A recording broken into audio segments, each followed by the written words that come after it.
নমস্কার বন্ধুরা, আর জি কুকিং চ্যানেলে আপনাদের সবাইকে স্বাগত। আজ নিয়ে হাজির হয়ে গেলাম গোবিন্দভোগ চাল দিয়ে কুমড়োর একটা দুর্দান্ত রেসিপি। তো চলুন শুরু করা যাক।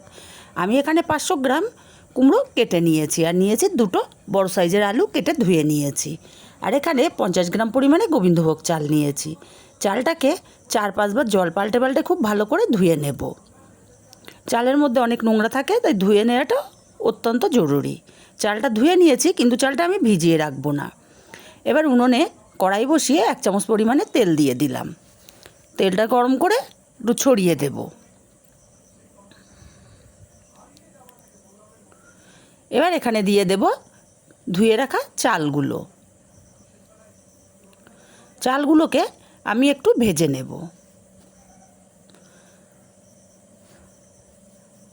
মিনিট 2 ভাজলেই কিন্তু হয়ে যাবে। চালগুলো দেখুন ভাজতে ভাজতে ঝরঝরে হয়ে গেছে, আর কালারটা হালকা চেঞ্জ হয়ে গেছে। আমি এখন এই চালগুলোকে তুলে নেব। চালগুলো তুলে নিয়ে কড়াইতে আমি বেশ কিছুটা পরিমাণে তেল দিয়ে দিয়েছি। দিলাম কিছুটা কাজু আর কিশমিশ। কিশমিশগুলো যেহেতু তাড়াতাড়ি ভাজা হয়ে যায়, তাই কিশমিশগুলো আমি আগে তুলে নেব। আর কাজুগুলোকে আর একটু ভেজে নেব।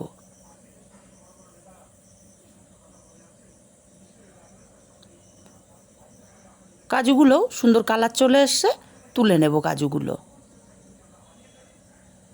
আপনারা চাইলে কাজু কিশমিশ নাও দিতে পারেন, তবে দিলে খেতে খুবই ভালো হয়। এই তেলের মধ্যে কেটে ধুয়ে রাখা আলুগুলো দিয়ে দিলাম। আলুগুলোকে একটু ভেজে নেব। আলুগুলো ভাজতে ভাজতে কিন্তু আলুর কালার চেঞ্জ হয়ে গেছে। আলুগুলো বেশ ভালোভাবে ভাজা হয়ে গেছে। এখন কেটে রাখা কুমড়োগুলো দিয়ে দিলাম। কুমড়োগুলোকেও আলুর সাথে একটু ভেজে নেব। কুমড়ো আলুটা বেশ ভাজা ভাজা হয়ে গেছে। এক্সট্রা তেল ঝরিয়ে আমি তুলে নিচ্ছি।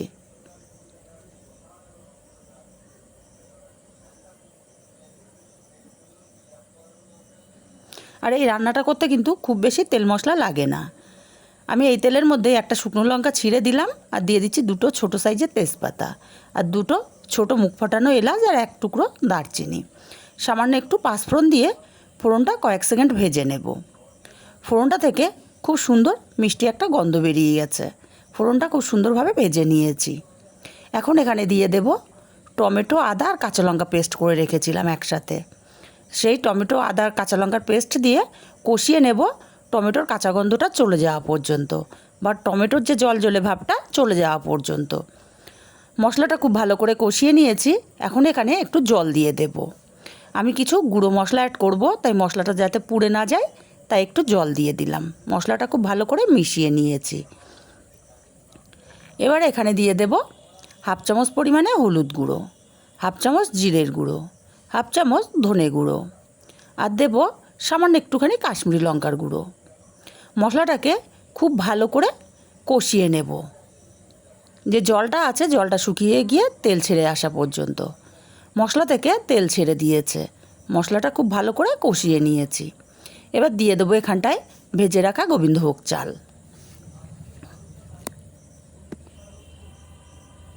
চালটাকে মিনিট 2 কষিয়ে নেব মশলার সাথে।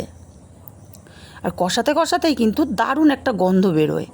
সত্যি বলছি বন্ধুরা, খেতে এতটাই টেস্টি হয়, একবার হলেও বানিয়ে দেখবেন। আশা করি আপনাদের খুব ভালো লাগবে। মিনিট 2 চালটাকে কষিয়ে নিয়েছি মশলার সাথে। এবার এখানে অল্প পরিমাণে জল দিয়ে দেব, যাতে চালটা 40% সেদ্ধ হয়ে যায়।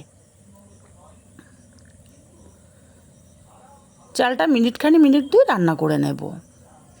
মিনিট 2 রান্না করে নিয়েছি। চালটা কিন্তু 40% আমার সেদ্ধ হয়ে গেছে। জলটা অনেকটাই কমে গেছে। এবার এখানে দিয়ে দিচ্ছি আমি ভেজে রাখা কুমড়ো আর আলু। এবার মিনিট 2-3 কষিয়ে নেব।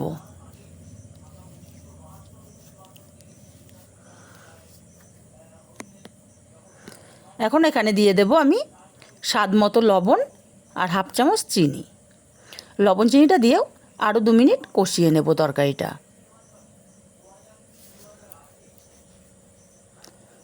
খুব ভালো করে কষিয়ে নিয়ে এখানে আমি দিয়ে দেব অল্প পরিমাণে জল।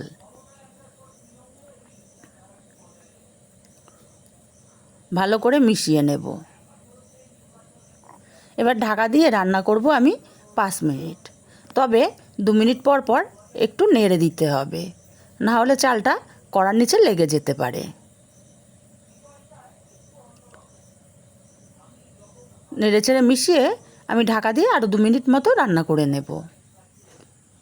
2 মিনিট পর ঢাকাটা খুলে নিলাম। আমার তরকারিটা কিন্তু একদমই হয়ে এসছে। ভালো করে নেড়ে চেড়ে দিয়ে আমি এখানে দিয়ে দেব ভেজে রাখা কাজু আর কিশমিশ। কাজু কিশমিশটা দিয়ে নেড়ে চেড়ে মিশিয়ে দেব আলতো হাতে।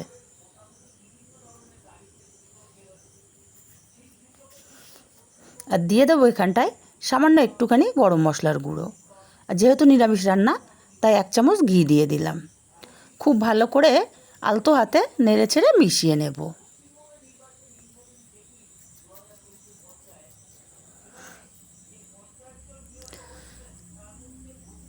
এবার নামিয়ে নিয়ে সার্ভ করলেই কিন্তু তৈরি। এটা কিন্তু ভাত, রুটি, পরোটা সব কিছুর সাথেই অসাধারণ লাগে। রেসিপিটা যদি ভালো লাগে অবশ্যই চ্যানেলটি সাবস্ক্রাইব করে পাশে থাকবেন। আর কাছের আত্মীয় স্বজন বন্ধুবান্ধবদের কাছে শেয়ার করতে ভুলবেন না, যাতে তারাও নিত্য নতুন রেসিপি দেখতে পারে।